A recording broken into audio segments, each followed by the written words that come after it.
Hello friends, welcome to Jay Shrikant Kitchen. இன்னைக்கு நம்ம இந்த வீடியோல சோயா கோஃப்டா கறி எப்படி பண்றதுன்னு பார்க்கலாம். சோயா chicks னு சொல்வாங்க. ஃபர்ஸ்ட் அதுக்கு முன்னாடி வந்துட்டு சோயா chicks எப்படி prepare பண்றதுன்னு சொல்லி நம்ம இந்த வீடியோல பார்க்கலாம். அதுக்கு இந்த சோயா வந்துட்டு ஊற வெச்சி அது ஒரு கிரைண்ட் பண்ணிட்டு அதுல உப்பு, காரம், கடலை மாவு அதை சேர்த்து நல்லா மிக்ஸ் பண்ணி உருண்டை சேர்க்க வேண்டியது அவ்வளோதான். இப்போ நான் ஒரு பேனில் 4 டீஸ்பூன் எண்ணெய் சேர்த்துருக்கேன். அதாவது டீப் ஃப்ரை பண்ணணும். சரிங்களா? டீப் ஃப்ரை பண்ணிவிட்டு நம்ம ப்ராசஸ்க்கு போயிடலாம். பாருங்கள், எண்ணெயும் சூடாகிடுச்சு. எண்ணெய் சூடானதுக்கப்புறமா இப்போ நான் செக்ஸ் எல்லாம் எடுக்க போகிறேன். சோயா செக்ஸு பாருங்கள், இந்த மாதிரி உருண்டையாக சேர்த்துக்கோங்க. நல்லா ஊற வச்சுட்டு சோயாவை, அதை மீல் மேக்கர்னு சொல்லுவாங்க, நல்லா ஊற வச்சு அதை ஒரு கிரைண்ட் அடிக்கணும். இந்த மாதிரி பொடி பொடியாக ஆனதுக்கப்புறமா கடல மாவு சேர்த்தணும். தேவை அளவுக்கு கடல மாவு உருண்டை வர வரைக்கும். அதுக்கப்புறம் 1/2 டீஸ்பூன் காரம், தேவை டேஸ்ட்டுக்கு ஏற்ற மாதிரி உப்பு சேர்த்துட்டு நல்லா மிக்ஸ் பண்ணி உருண்டை சேர்த்துட்டு இந்த மாதிரி எண்ணெயில் நல்லா ப்ரௌன் கலர் ஆகிற மாதிரி பொரிச்சிக்கோங்க. பாருங்கள், இந்த மாதிரி பொரிச்சிக்கோங்க. ப்ரௌன் கலரில் ஆயாச்சு பாருங்கள். நல்லா டேஸ்ட்டாகவும் இருக்கும். இது வெறும் பீஸ் அப்படியே சாப்பிட்டாலே போதும். நல்லா ஒரு சிக்கன் சாப்பிட்ற அந்த ஃபீல் கிடைக்கும் உங்களுக்கு. பாருங்கள், ப்ரௌன் கலரில் ஆகிடுச்சு. இப்போ நான் இதை எடுக்க போகிற ஒரு பிளேட்டில். நல்லா ஆயிலெல்லாம் ரிலீஸ் ஆகட்டும். ஆயில் ஃபுல்லாக ரிலீஸ் ஆகிடணுங்க. அப்போ தான் ட்ரை பண்ணுறதுக்கு நல்லாயிருக்கும். எல்லாமே எடுத்தாச்சு. ஸோ இது நம்ம பக்கத்தில் எடுத்து வச்சுக்கலாம்.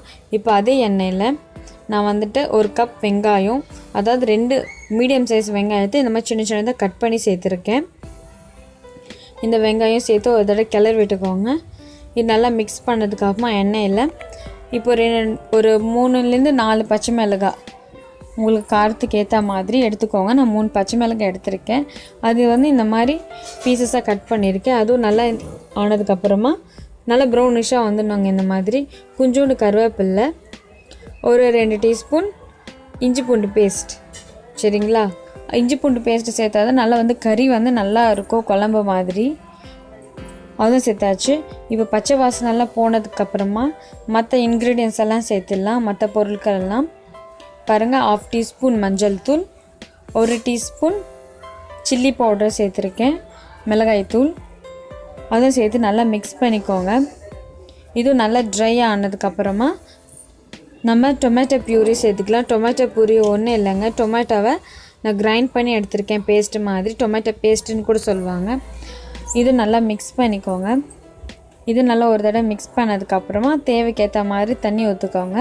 நான் 1 கிளாஸ் தண்ணி சேர்க்க போகிறேன். இதில் உங்களுக்கு நிறைய நல்லா லிக்விடாக வேணும்னா அதுக்கேற்ற மாதிரி எடுத்துக்கோங்க. நான் இந்த அளவுக்கு எனக்கு கன்சிஸ்டன்சி போதும்னு சொல்லி எடுத்திருக்கேன். இப்போ ஒரு 10 நிமிஷம் கழித்து நம்ம ஓப்பன் பண்ணி பார்க்கலாம். பாருங்கள், இந்த மாதிரி கொதிச்சிட்டு வருது. இப்போ கிரேவி ரெடி ஆகிடுச்சு. இப்போ சால்ட்டு சேர்த்துருக்கேன், டேஸ்ட்டுக்கு ஏற்ற மாதிரி. கொஞ்சோண்டு கரம் மசாலா, அதாவது 1 டீஸ்பூன் கரம் மசாலா சேர்த்துருக்கேன். இது நல்லா மிக்ஸ் பண்ணதுக்கப்புறமா இப்போ கோஃப்டாவை சேர்த்துக்கலாம். உருண்டையாக சேர்த்து வச்சது சோயா கோஃப்டா. இது நல்லா அந்த கிரேவியில் நல்லா ஊறணும். நல்லா அதில் இருக்க ரசம்லாம் நல்லா அதில் சேர்ந்ததுக்கப்புறமா சாப்பிட்டு நல்லா டேஸ்டியாக இருக்கும் உங்களுக்கு. இது ஒரு மூடி வச்சுட்டு ஒரு 5 நிமிஷம் கழித்து நம்ம ஓப்பன் பண்ணி பார்த்துடலாம். பாருங்கள், நல்லா மிக்ஸ் ஆகிடுச்சு. இதோட அதில் இருக்கிற கறியில் இருக்கிற அந்த குழம்புல இருக்கிற தண்ணியெல்லாம் நல்லா இதில் ஊறி இருக்கும். நீங்கள் சாப்பிட்றதுக்கும் நல்லாயிருக்கும். ரெடி ஆகிடுச்சுங்க. இப்போ நம்ம சர்விங்கில் சர்வ் பண்ணிக்கலாம். பாருங்கள், சர்விங் போல் சர்வ் பண்ணிவிட்டு இதுதாங்க சோயா கோஃப்டா கறி. நீங்கள் சப்பாத்திலையும் சாப்பிட்டுக்கலாம், ரைஸ்லையும் சாப்பிட்டுக்கலாம். இந்த வீடியோ உங்களுக்கு பிடிச்சிருந்தால் மறக்காமல் ஜெய் ஸ்ரீகாந்த் கிச்சனுக்கு சப்ஸ்கிரைப் பண்ணுங்கள், லைக் பண்ணுங்கள், ஷேர் பண்ணுங்கள். தேங்க்யூ ஃபார் வாட்சிங் திஸ் வீடியோ.